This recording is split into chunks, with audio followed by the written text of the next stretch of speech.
I talk to a lot of college students, and I often have college students say things to me like, well, I'm just not sure about these issues. I've been in Dr. Ehrman's class, I've read this book, and I'm just, I'm not sure about the faith that my parents follow, and I'm still kind of searching.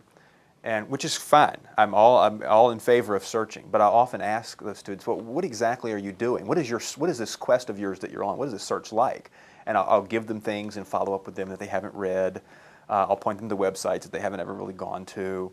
And for a lot of college students, I'm searching is just a cop-out, and that is, I just don't want to have to make a decision about these issues. I don't want to think about this anymore. I'll just kind of go with what everybody else is doing.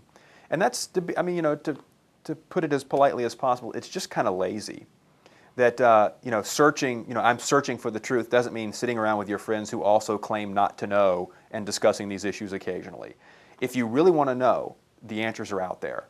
If you really want to find out what are the great criticisms against the historical reliability of the New Testament or against the manuscript tradition of the New Testament, books are out there, famously out there. If you want to know what's the other side, what are the answers to those questions, how can we be sure about the textual tradition of the New Testament, those books are out there too. And you have to find them. And the reason why you're not finding them is because you don't want to.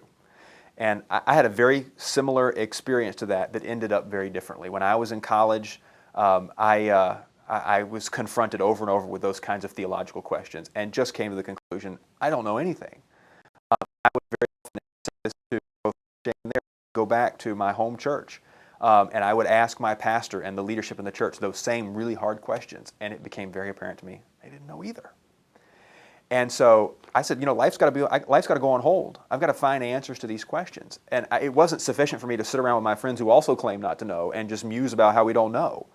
I thought, well, let me find some people who at least claim to know, and go study under them and find out what it is they have to say. And I did that. I actually ended up going to a fairly small Bible college. I think I got a good Bible education there.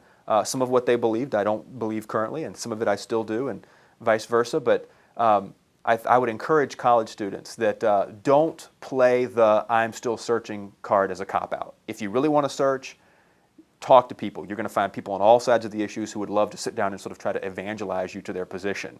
And I think that's a great approach. But the cop-out, I'm just searching as a way of saying, please, I don't want to talk about these issues, leave me alone.